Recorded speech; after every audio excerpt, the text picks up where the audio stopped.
straight from the chest. My name is Justin Groth, guys. Thank you for tuning in. I want to take this time and thank you because it means a lot to me that you give me your listening ear. Guys, I'm your host on this personal development podcast, and it is Sunday. Love Sundays. Don't you love Sundays? The only thing that sucks about Sundays is that Monday starts tomorrow. And for some people, that's a good thing. For others, it's a bad thing. I don't know. For me, it's kind of neutral right now at this point in my life. But definitely love looking forward to this podcast, these days that I'm with you guys on Wednesday and Sunday. Guys, most of you don't know this about me, but I used to be into lift kits. And I had a little side business on installing suspension lifts on trucks and accessories and wheels and tires and such. And this is when I was, 16, 17, 18 years old. 17, 18.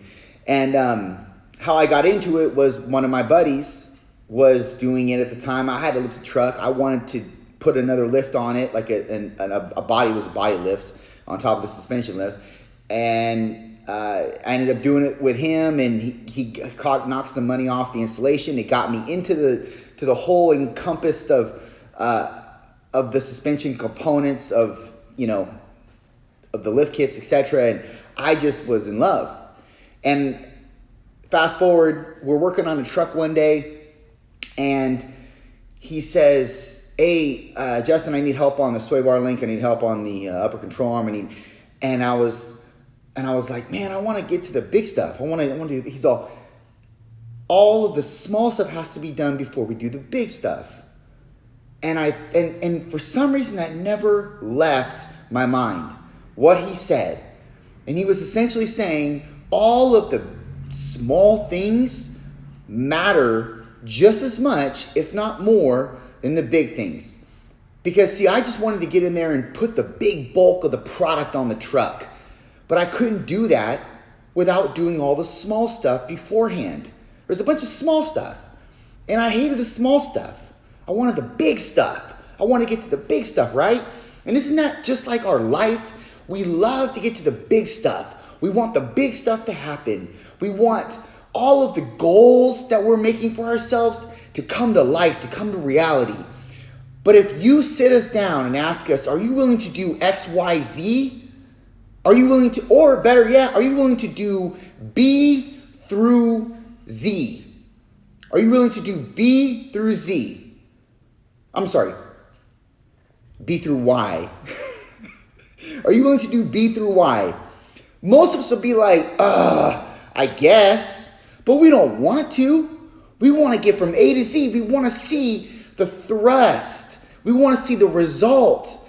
And that's all we're after. We got all these big dreams and goals, but yet none of them mean anything if we can't produce the small, finite details and put those into production every single day. Because it's those that come in a concert and orchestrate the big picture. And we don't put enough attention, or we discount the minutia. And that is such the wrong way to go about your life, your career, your goal, etc. I mean, it's audactic enough that you have a goal in life. Let me say that again, because most of you are going to be like sidelined here by me saying that. It's audactic for you to even have a goal in the future, because guess what? You may not live tomorrow, and then all your goals gone. Doesn't matter. Your goals at this moment, they are arbitrary. They don't really matter right now. What matters though is everything you know and everything that you are, and that's what you have right now, today. That's it. So the best thing, the only thing that you really have a control over is how you handle yourself, how you react, and what you produce in this day. That's it. Doesn't matter about tomorrow, and as sure as shit doesn't matter 5 years from now. What matters is right now. And if you're overlooking or you're discounting relationships with people, conversations you have with people, thinking, I'll get to them, some other time, I'll get to that some other time, You're overlooking the minutia. And the minutia is the everything to your end game. Everything. Let me give you an example.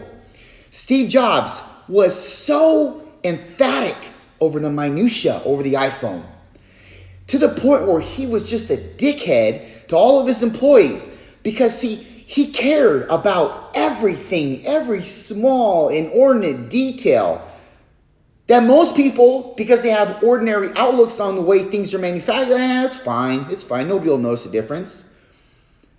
But that's the reason that made Steve Jobs one of the best entrepreneurs and inventors on this planet.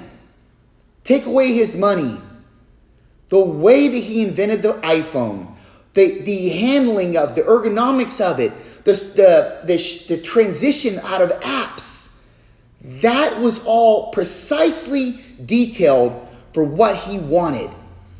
And it pissed people off in the process, the people that work for him. But that's the reason why you have the iPhone you have, and it looks the way it looks, and it performs the way it performs, because it was all encompassed around the minutia. Because the minutia mattered to him. And you may be in business right now, and you may be maybe orchestrating with another business that maybe isn't as particular as you are, but you have a vision, and you have a certain way that you want things to be done and executed. And because you're that way, other people can't stand to work with you. I know the feeling because I'm that way. And a lot of people don't like working with me. And I really have to discern whether or not I'm going to take this to the next level in terms of the argument because maybe I don't like what they're producing for me, or is it really worth it? I got to ask myself that. Is it really worth me getting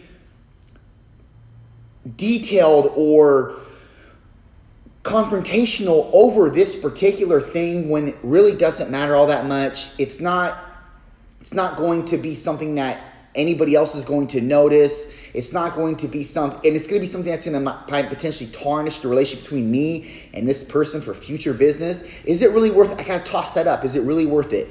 And there are some things right now that if at the point in my life, with the point of my business that I'm in, it just really doesn't matter. It's not worth it. But the bigger things, even the small things, but that can produce a big response or have a big voice in the future with whatever I'm producing or what I want to do in terms of my vision, that is definitely warranted of being detailed and being executionary over the minutia. And so then I do definitely emphasize what I want to do with that particular thing because it matters. But you just got to weigh the options, right? You got to weigh. It's just like you just have to have discernment over those things. But when something as big as the iPhone, let's go back to the iPhone. When something as big as that, guys, and he knew it was going to scale to the world, every little thing mattered. And get this, like it should. It should matter. The reason why Steve Jobs was so great was because he had a vision. He carried it out 151%. And that is something that most people are not willing to do. You may ask them, they may say yes, but they really don't have what it takes to get there. They really don't put a predication and an emphasis on all the minute, finite details that need to come into concert in order to produce their vision exactly, entirely. And that's why we don't have many great entrepreneurs on this earth, or many great inventors, or many great people in general that make loud impacts on this planet. And it's crazy because we have so many people that are born that have that ability.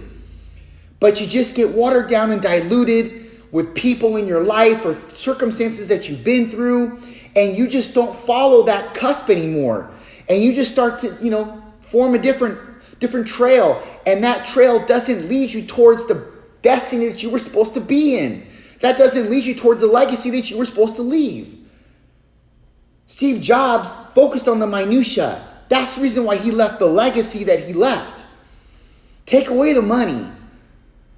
The iPhone opened up a canal for other products. And he took that same visionary process into everything that he made. And that's why Apple is what it is today. From one man that has the same wiring DNA that we all have. He's human. He's not an alien, not a robot. He just focused on his vision and he didn't take no for an answer. And it didn't matter who didn't agree with him. It didn't matter if it was hard for the person to do it. He made them. Now, I don't agree with the way he made them do it. I think he should have deployed a little bit more honey instead of vinegar, but it happened. And most of us, we're not willing to produce every day and put an emphasis on the finite minutia that is existent every day and realistically is all that we have right now. It's really all that we have. So before you be audactic and ambitious and make these 5-year goal plans, first showcase to yourself and to God that you have what it takes to be entrusted with what you have today. What you've been given today. That might mean something as small but as big as being grateful. Or that might mean your interactions, your conversations, and your relationships with others around you. Establish and produce on those principles and elements first before you get so audacity to think that you have 5 years left and that's going to be your goal in 5 years. Don't get things twisted, man. You could go tomorrow. So focus on what you have today. Done.